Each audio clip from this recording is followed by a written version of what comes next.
Geopolitics in Empire is joined by Gregory Copley, who is a historian and strategic analyst. He's worked at the highest levels of government around the world and is a member of the Order of Australia. He is the founder of Defense and Foreign Affairs and president of the International Strategic Studies Association. Do check out the previous interview we did with Gregory. I think it was last year. This time we'll be discussing his recent book, The New Total War of the 21st Century and the Trigger of the Fear Pandemic, as well as what he's working on right now. Welcome back, Gregory. How are you doing? Wonderful and great to be back with you, and congratulations on the incredibly pioneering work you do with this channel, because it really is unafraid to break new ground.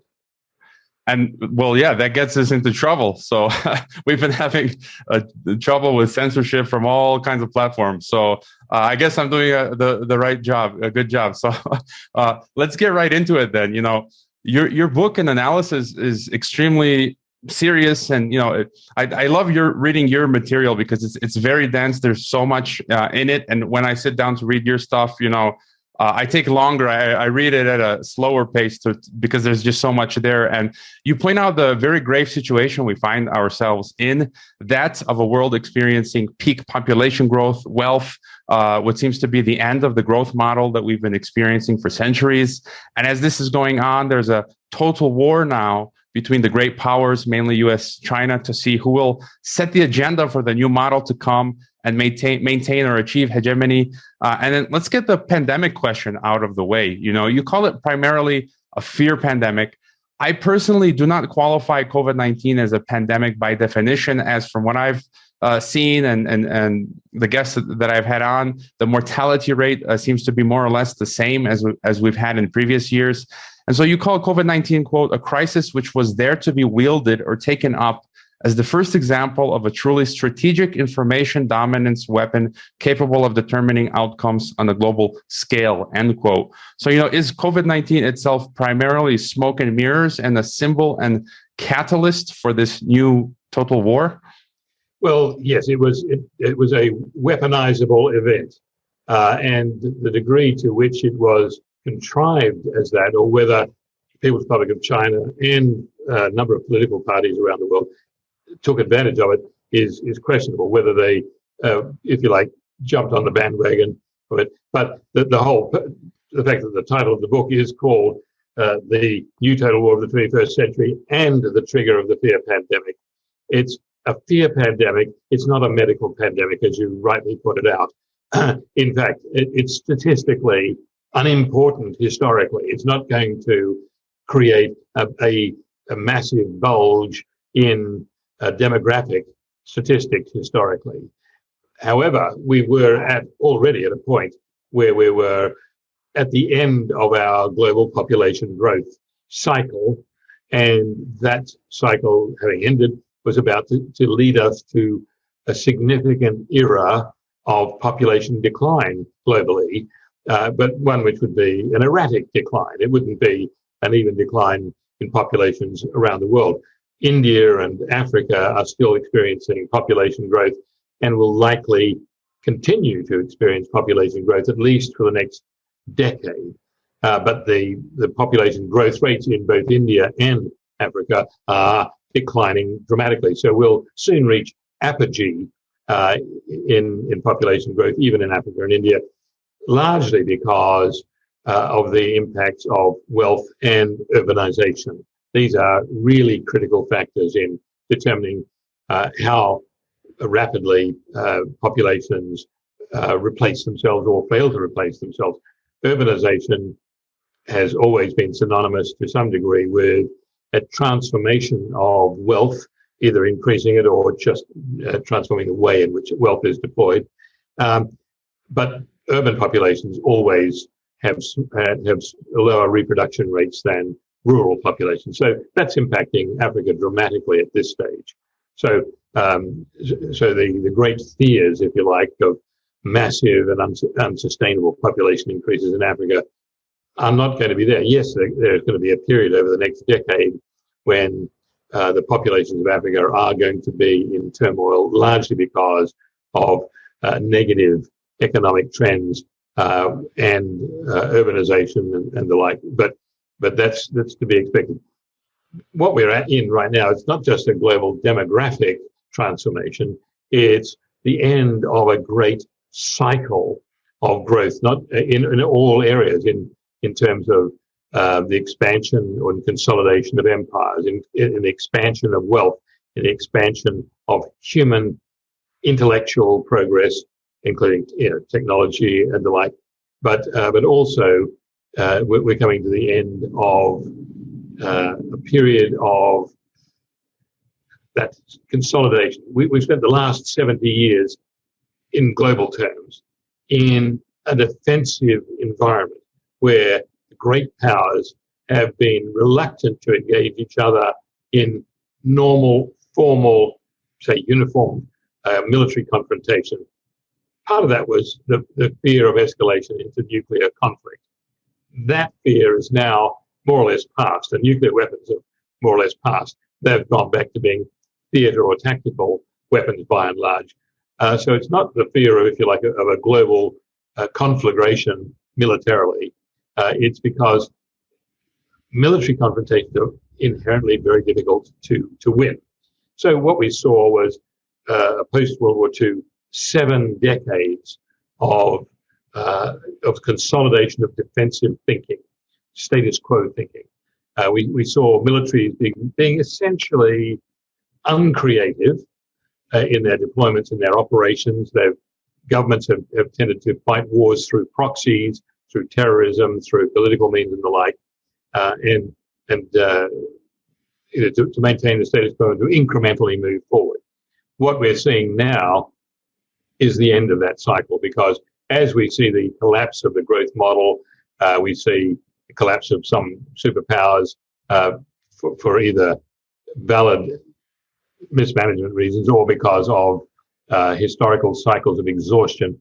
Now we see the world moving from this essentially status quo-oriented defensiveness into a world which is now on the move again. It's dynamic. We're seeing a changing of global borders, not necessarily at this stage the borders of nation states, although that's happening as well, but we're seeing great changes in the spheres of influence of the great powers. So that means that everything is in flux, everything is dynamic, and we're seeing this move away from defensive warfare thinking to offensive warfare thinking. However, that doesn't mean that most global leaders, even of great powers, are going to be necessarily reckless. There's still a great fear of the consequences of direct military action.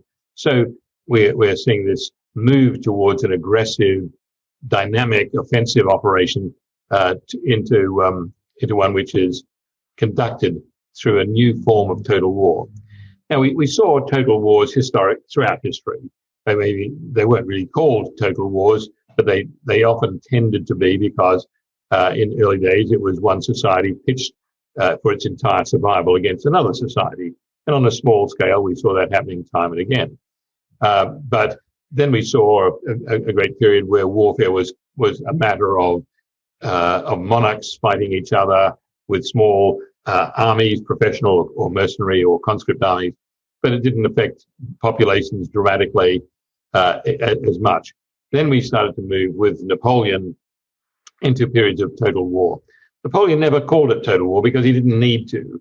He was the one who was practicing it, and he knew what he was doing, and he gathered together all of the elements of society, the economic, social, geopolitical, and military and industrial means to fight his wars against his rivals, which is why he was initially so successful. He was able to mobilize his war from his entire base of the French Empire and carry it forward. And it took some of his adversaries a while to catch up with that and to mobilize accordingly. But by the time we got into World War I, where at the end of which General Ludendorff, essentially the primary military leader of Germany in at the end of World War I, he coined the term total war. But even Ludendorff himself didn't really understand what he was getting into. But he understood that he was engaging more and more aspects of a society to fight the war, because you had to mobilize your pure comprehensive economic base or industrial base, logistics and the like. And there were a number of people at that time who started thinking in total war terms. That was escalated in terms of intellectual thinking by my old colleague, Dr. Stefan Pisoni, who wrote a book in 1938 called Tomorrow's War, which was about how societies mobilized economically to conduct their offensive operations. Then we saw World War II literally come into being as an evolution of World War I, and on the lines which Dr. Pisoni outlined, which were profound. And we saw that World War II was much more a engaging total society, one total society of the Allied powers against the Axis powers. There were no innocent bystanders in a sense in that war. Now, with the advent of nuclear weapons, the move from World War II into the Cold War was almost seamless. And there are a lot of people say, well, the Cold War wasn't really a war because there weren't any great titanic clashes of armies in the field. The reality was that it was very much an evolution of World Wars I and II, and it was an even more comprehensive total war because it did engage an incredible range of other aspects of society other than the uniformed military. And with the end of the Cold War, and that in itself broke up, if you like, the geopolitical model which had been prevailing under the United Nations Agreement of 1945. We started to see that the definition of the Westphalian state was less applicable and likely to fracture in the near future. And of course, that's now happened. The Westphalian model of nation states began in 1648 with the Peace of Westphalia after the 30 Years' War. That's now, which defined, if you like, the evolution of the state model and therefore the evolution of the interstate model of diplomacy and dealing. That's now literally at an end. So you had, if you like, 70 years where the signatories to the United Nations Charter, particularly the veto members of the United Nations, they were the nuclear powers essentially, other than the Republic of China. They were able to say, well, this is how we define the peace, just as the victors of the 30 Years' War defined the new international order. So the victors of World War II defined the global rules-based order going forward. Now, that was great while the Republic of China was a member of the Security Council with veto powers. But when that vote from the Republic of China moved to the People's Republic of China, who were if you like a beneficiary of World War II, but wanting to gather their own sphere of influence, they said, look, we're not beneficiaries of the rules-based world order, which is essentially came to be dominated by the United States. We are going to create a new 30 Years' War, which will culminate in 2049 with the defeat of the United States, and then the new rules-based world order, the new, quote, Peace of Westphalia, will be one defined by Beijing or by the Communist Party of China. And we will then define what is the rules-based world order. So this is a cyclical evolution.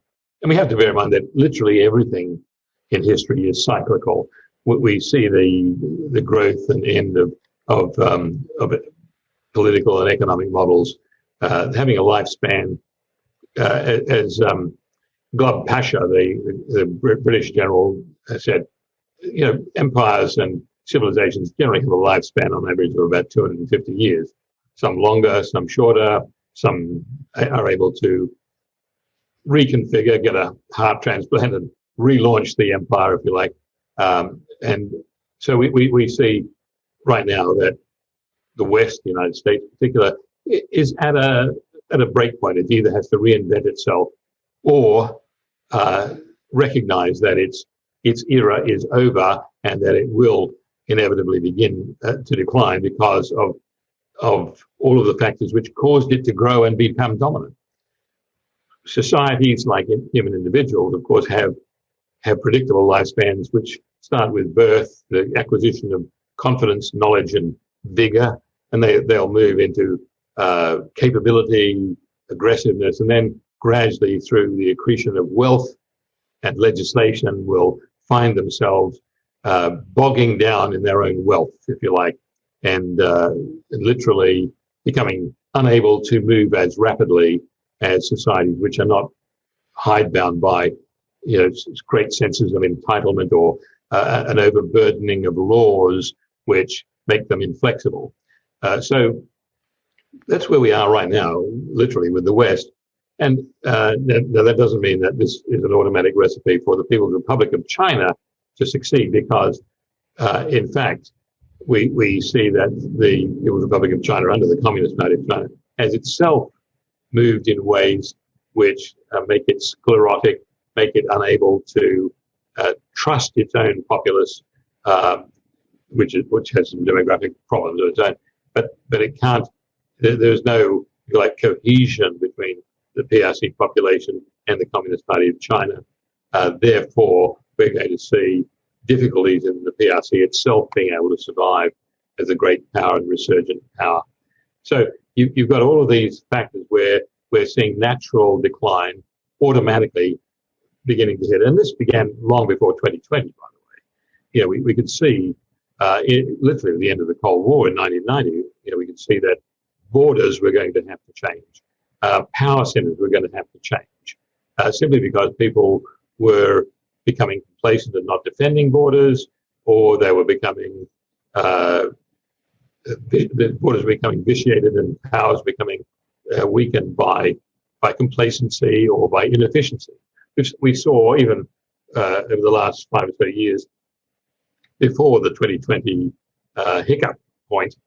We saw productivity decline throughout much of the West, for example.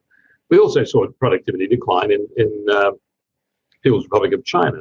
We saw in about 2010, from 2010 onwards, for example, the People's Republic of China begin to turn into from economic growth to economic decline. And then you had in 2012 the arrival of Xi Jinping, who, rather than reopening the economy even more, as Deng Xiaoping had done after the death of Mao Zedong, what Xi Jinping did was to revert to Maoism, which was to close down the economy. So he inherited a bad situation and immediately set about making it worse, which is why the PRC was desperate to find other means to confront the West, and particularly the United States. That's why it made that point. If we can't defeat you by 2049 based on our growth, we will defeat you based on the fact that we will ensure that the United States and its allies are unable to grow and are brought back and dramatically curtailed economically. Yeah, I wanted to ask about these other means, the total aspects to the total war, which you write about. And you seem to think that, for now, we're not going to go kinetic, war between these different countries. But, you mentioned Napoleon. Napoleon once said that the politics of the future will be the art of stirring up the masses. In your book, you write, quote, "Crowds and mobs have always existed and have always had a receptivity to being captured and used. That is their nature," end quote. So in your book, you also talk about this hybrid war, using psychopolitical actions in conjunction with proxy warfare. And really, it's as you say, it touches on economy, society, religion. And with this advanced technology that we have now, you also write about ID, information dominance, social media. Our whole lives are being run now on everything digital. And so this has all become, I think the point you make in your book is that all aspects of our life, we're literally in a war. And I think most people don't even realize this. So could you talk a little bit more about, these other ways that we see that we're experiencing war?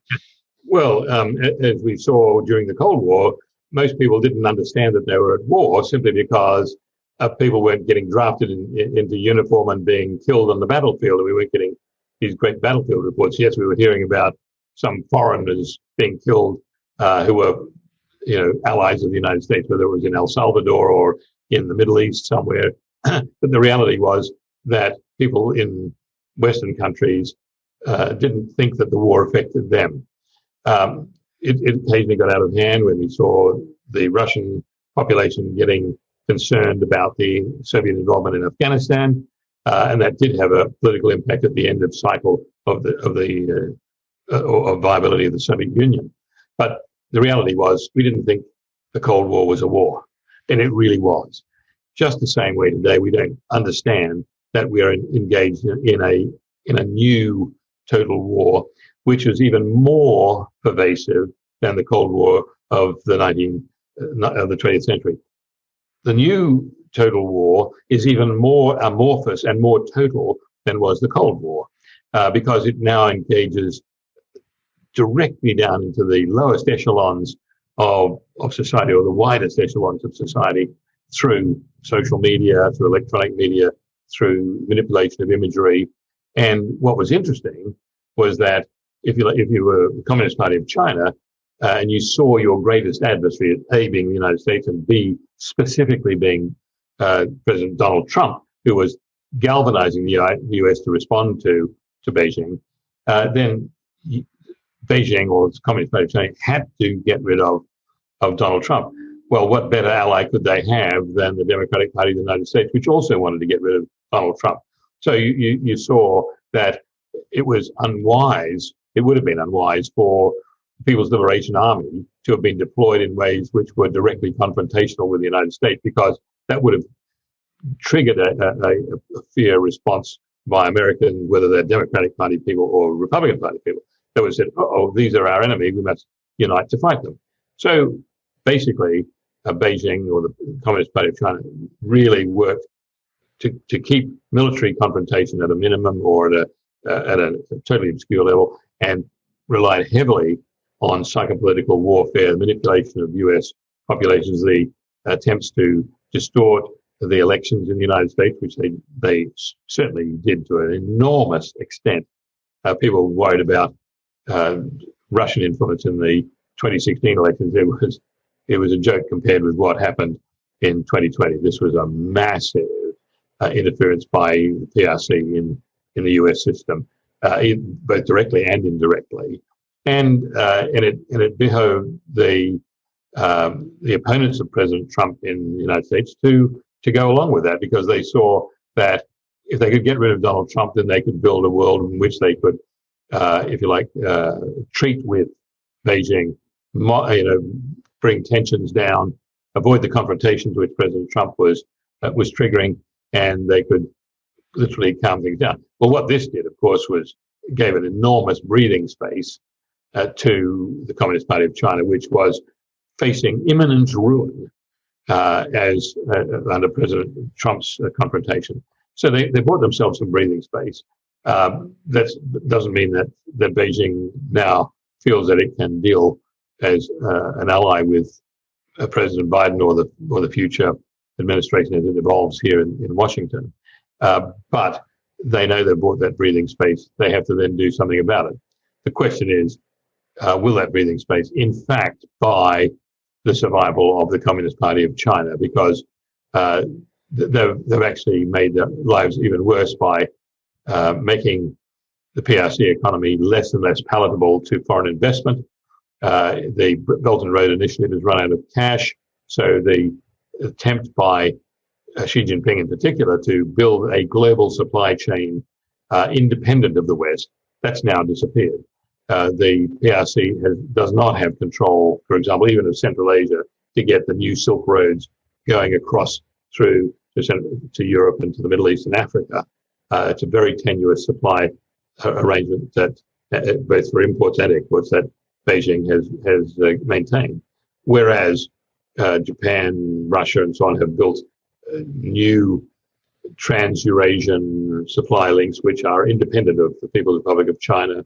So the gains which the PRC needed to achieve have evaporated. Even Pakistan, which now has nowhere else to turn but Beijing, has said to Beijing, look, we're not going to repay the loans and the Belt and Road Initiative structures, building the ports in Gwadar and the rail lines up into the Karakoram highway to link the Indian Ocean with mainland China. we're not going to repay those loans because there's nothing in it for us. It doesn't help us. And what we see is India correspondingly recognizing this, moving its forces into Kashmir as a preparation to cutting across that Karakoram highway, cutting across a Pakistani-occupied area of Kashmir, and literally cutting across from Indian-occupied Kashmir all the way across to Afghanistan. That would cut the PRC off from its overland links through Pakistan down to the Indian Ocean. That's really profound. And that's one of the reasons why, for example, the PRC is working to rebuild its lost ties with Myanmar, why it's working to consolidate what gains it has in the control of ports in Sri Lanka and the like. So the PRC is playing this game, but it's really doing so with limited funds. Yes, it has built a great technological advantage. It's built offensive weapons which can really damage the West and any adversary of Beijing. But it hasn't been able to develop economic or military defensive capabilities. And so the United States is now, was under Trump and will still continue to do so, is rebuilding its capability to conduct offensive warfare against the PRC and to a degree against anyone else, including the Russian Federation, if necessary. Russia, in fact, is the technological pacing threat to the United States, not the PRC. But Russia has the potential to become a great ally of the West. It won't necessarily become part of the West, but it can be used, if you like, or allied with to limit the power of Beijing. And that process is already underway, as you've been discussing in your program.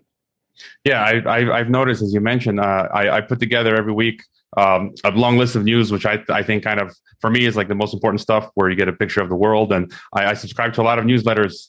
And, one of them, Klingendale, the think tank out in the Netherlands, they used to have a Silk Road news section, which I would take from, and it's gone. Like there's no more real news or hype about Belt and Road. I had another question for you, and I've been talking about this a lot because I feel it affects me, and as well, a lot of listeners are interested in this subject. And I don't know where this is coming from, but there seems to be this threat of this great reset. Klaus Schwab, Fourth Industrial Revolution, World Economic Forum, and some of the proposals that they're making sound like some kind of totalitarian biosecurity states, like a technocracy, where it seems to be primarily focused on Western nations. And you talk a bit about, in your book as well, about topics such as population warfare. And so some of these proposals for the Great Reset include these like cashless systems, vaccine passports that restrict movement. And so it's like, the American government and European governments and Canada are trying to implement this against their own populations. So it's almost like they're moving away from democracy, which is something you talk about in your book as well. They're moving to control their populations. And this seems to be kind of like an initiative ideologically from the urban globalists, but as well, countries like China also want this sort of total surveillance. And so, I'm wondering about your thoughts. What's going on with this, because it seems to be a strong move towards totalitarianism. And in your book, you also quote Nietzsche, and you say, is this part of us becoming the monster in order to fight the monster? Yeah. Well, yes and no. Yes, that's what we intend to do. When you go to war against an aggressor, you literally have to match that aggression. So you take on the attributes of your attacker. But the reality is that we saw this evolution of society. And again, bear in mind that societies have lifespans, civilizations and empires. We saw the late 19th and early 20th century as the peaking and twilight of the great monarchies of the world, whether it's in China or in Europe. And what we saw under the monarchies was, in fact, a fairly laissez-faire set of societies, by and large, where there was really minimal controls on individuals. And you could argue that's because they didn't have the technology to control their societies. But that was part of their maturing away from totally hierarchical feudal society that matured into constitutional monarchies by and large, or monarchies which were very tolerant, and there was great freedom of society. But they were becoming themselves exhausted. They were at their end of cycle. They were tired and wealthy. Sounds familiar. We're tired and wealthy in the West today. So what happened was, what we saw was constitutional monarchies in the early 20th century started to give way to transactional republicanism, which was disguised as democracy. In other words, you vote for us and we will give you stuff. So it became very material, very short term, very transactional. And people found that by giving the vote, they surrendered their freedom. Instead of having, if you like, what we regarded as rights under the empire, whether it's the British Empire, the Chinese Empire, Japanese Empire, or the Russian Empire, these started to be traded for. Okay, now you don't have rights, but we have laws, and we will control you. So, whereas nominally people in empires were the subjects of the emperor, what we saw was that under democracies, and republican democracies in particular, people who were nominally the font of all power for the elected government, in fact became totally subject to republican government. And that included, by the way, the move towards pseudo-republicanism in the United Kingdom, only expunged after a great civil war, which lasted from 2016 to 2021, when we start to see, if you like, the end of, quote, democracy under the Republican form, moving back to a sense of historical identity. Now, whether that could well, in fact, result in the regaining of prestige by the crown in the United Kingdom, because it symbolizes unique qualities of Britishness. And that, of course, leads to something I know you want to do address to, the move by the United Kingdom to become once again central in the CANZUK relationship, Canada, Australia, New Zealand, United Kingdom, with the four core, the three dominions and the United Kingdom itself, where they have a common head of state, albeit one which is defined separately in each of the four states. They have a common form of governance, Westminster system. They have common intelligence flow under the four of the Five Eyes intelligence accord. They have a common way of looking at defense. They would have a free flow of citizens for work and leisure between the four CANZUK countries. They would have coordination of defense, coordination of intelligence, coordination of economic policies and free trade agreements. And all of a sudden you have the British Empire once again re-emerging from that old Republican model into one which was classical empire, but with territories in the Arctic, the Antarctic, the North and South Atlantic, the North and South Pacific, the Indian Ocean, the Mediterranean. All of a sudden you have a truly global strategic capability with the fourth largest economy in the world, the third largest defense budget in the world, and really with the unique territorial advantages of being able to deploy in a way which no one else can.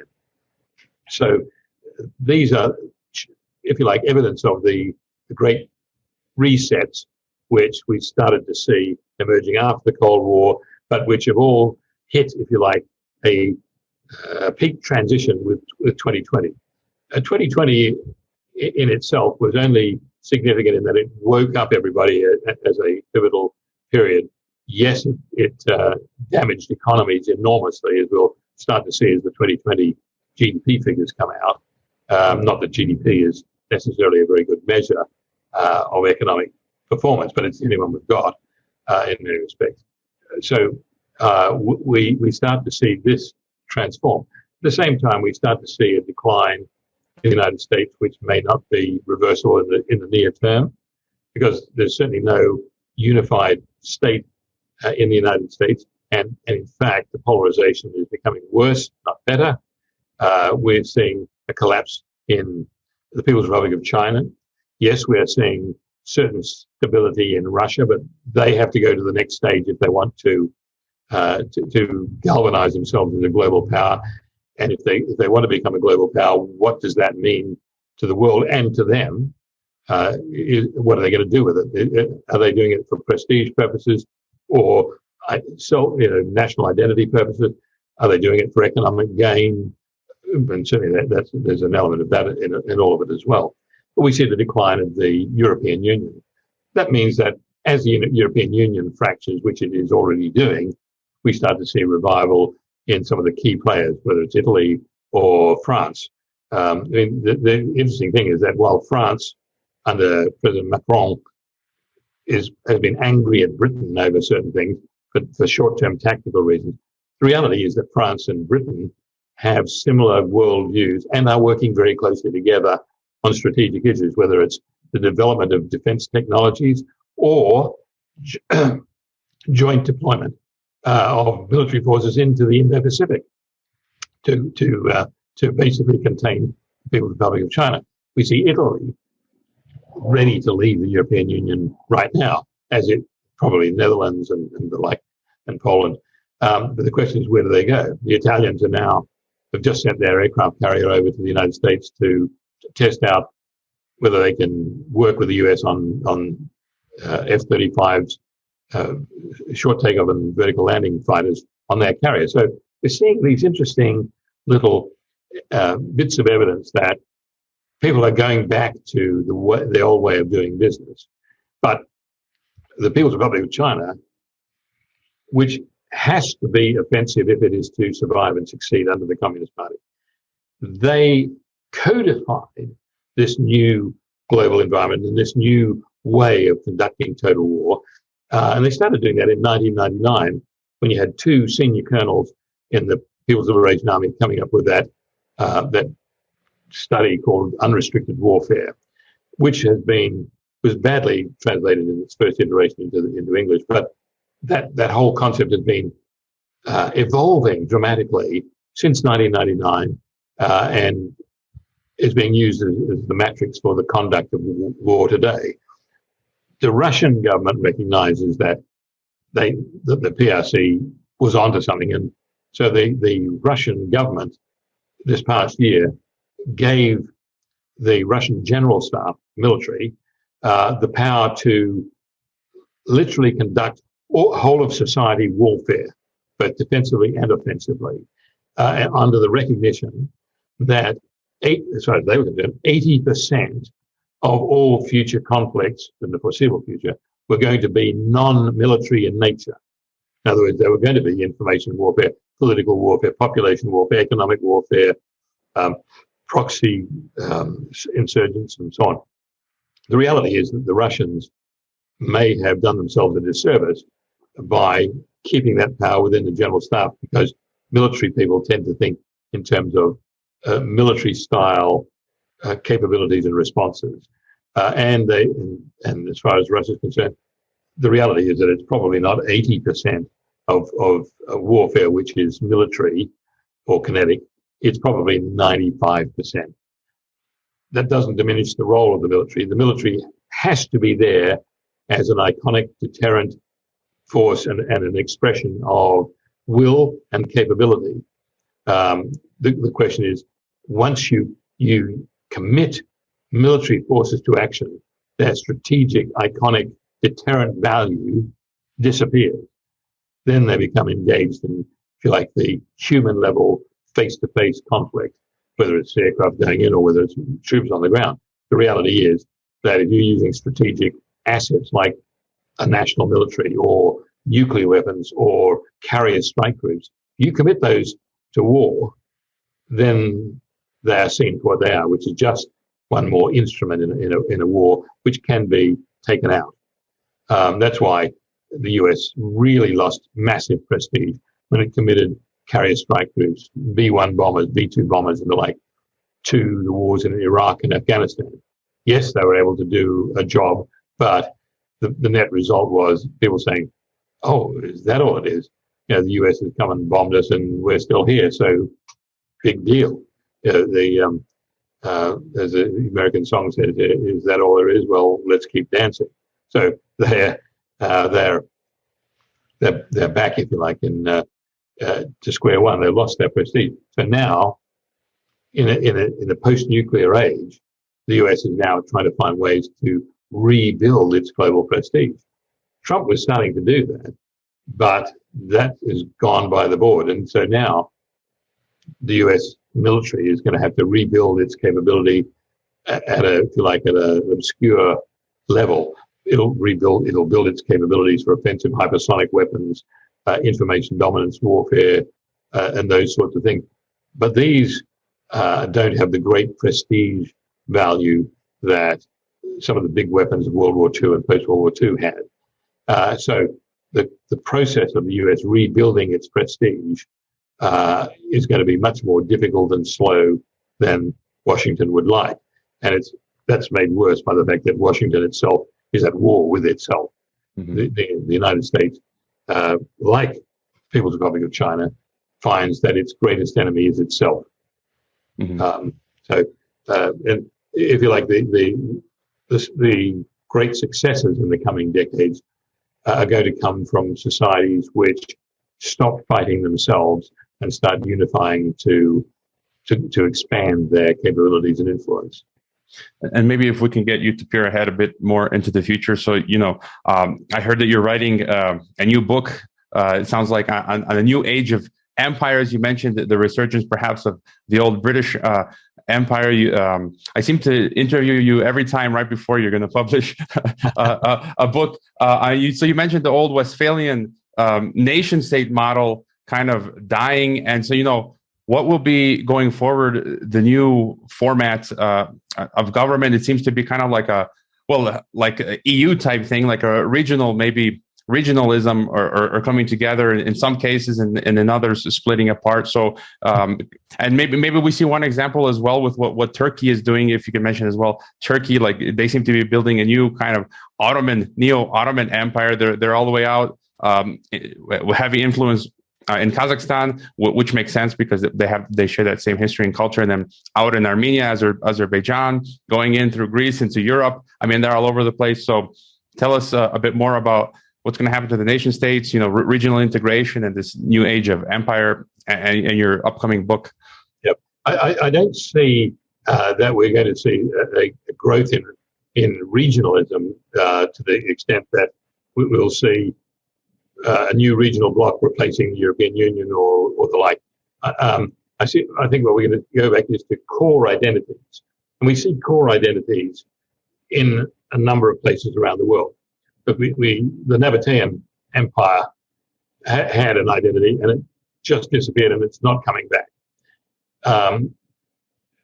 President Erdogan in Turkey thinks that he can re-galvanize Turkey around Ottomanism or Neo-Ottomanism or Pan-Turkism.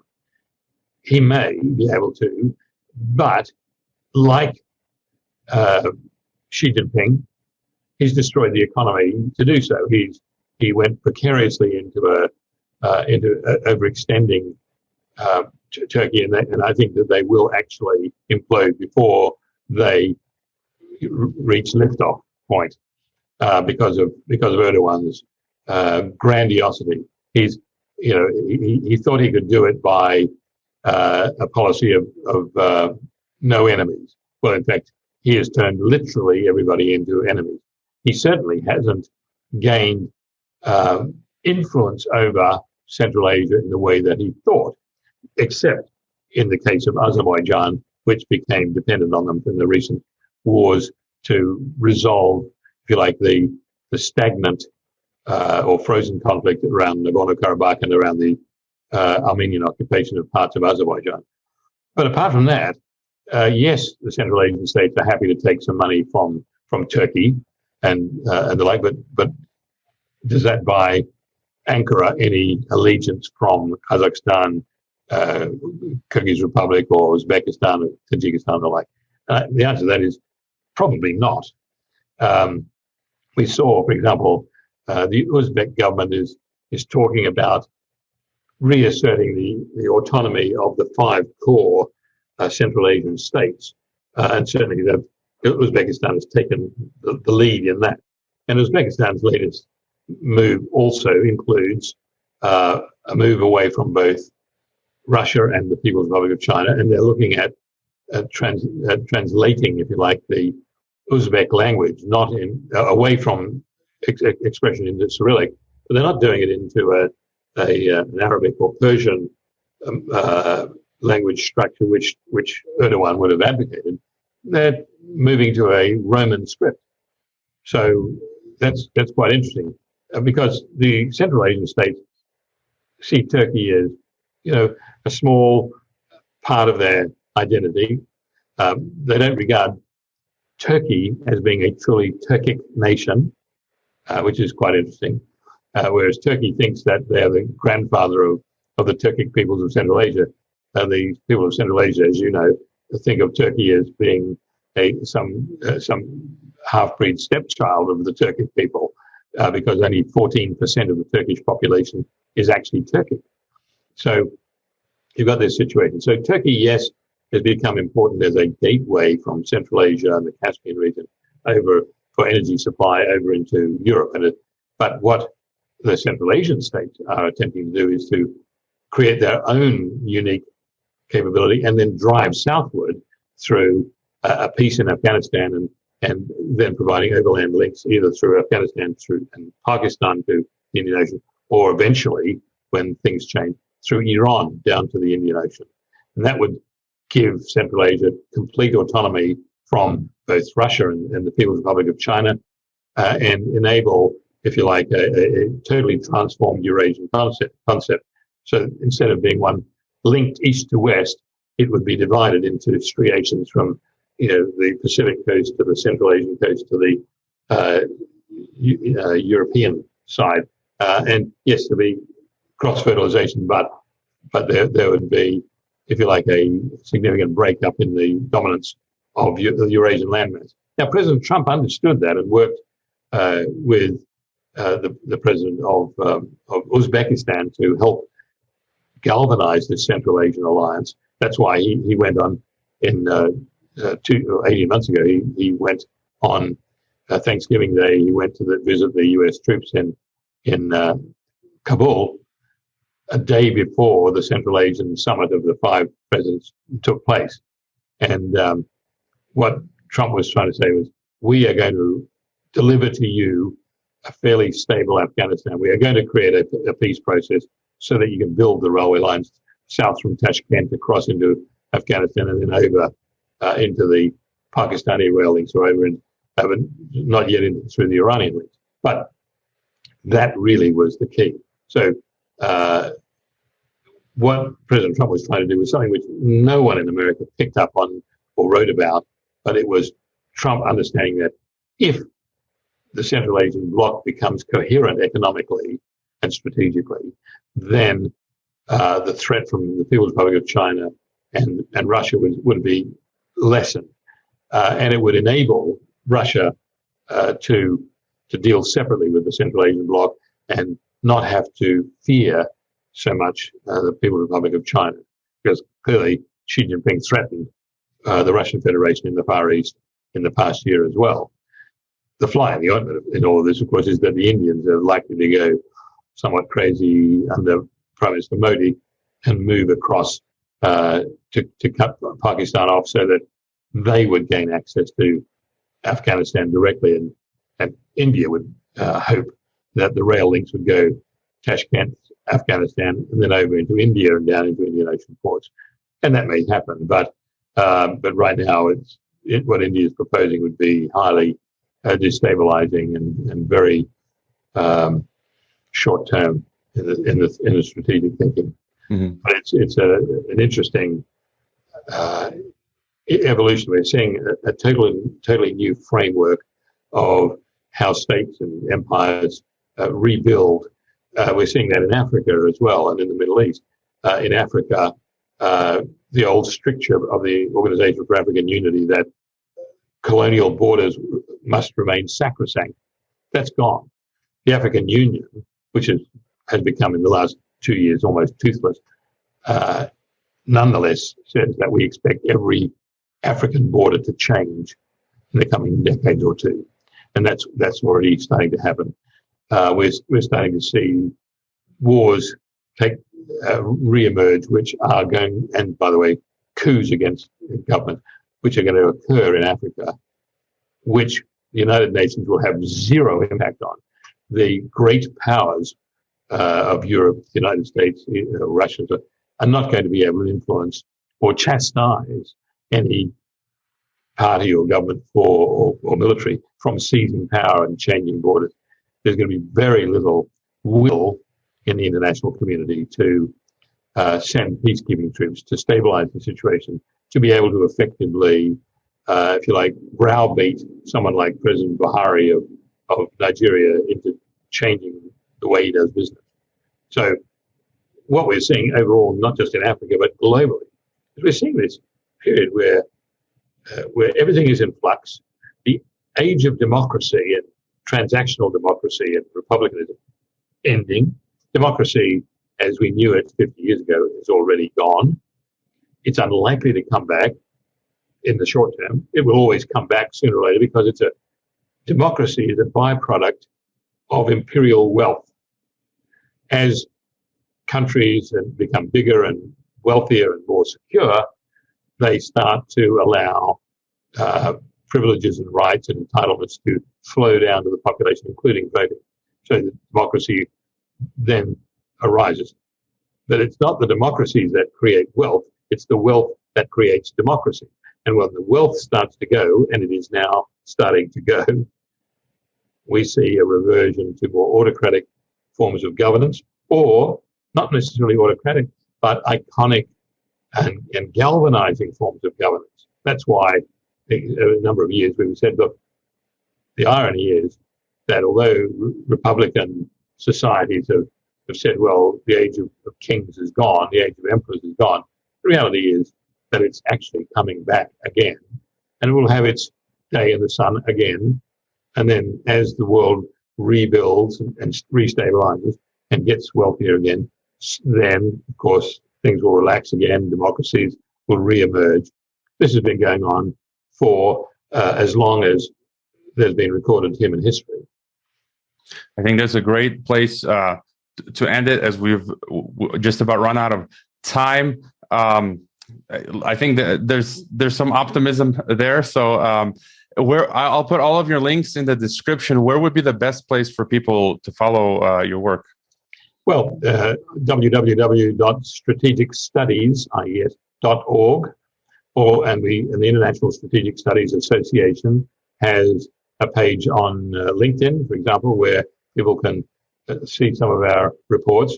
Of course, through the strategicstudies.org website, they can get access to the ability to buy some of our books and subscribe to our monthly journal.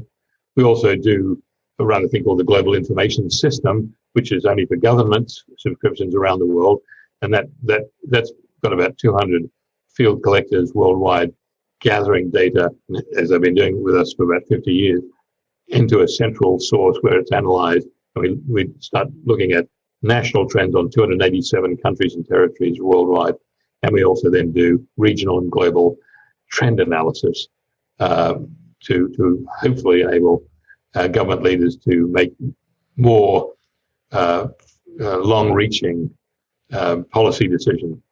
Not that many people are interested in long-range policy decisions. They keep saying, well, I'm fighting a fire right now, so the urgent will always take precedence over the important. Mm-hmm. And I would definitely recommend people get your book. I read the last one, Sovereignty in the 21st Century. Fantastic. It's timeless. I mean, you read that and you'll have an idea of what's going on now and going forward for years to come, as well as the new book, The New Total War of the 21st Century and the Trigger of the Fear Pandemic. I think I got that right. And thanks for being back on Geopolitics and Empire.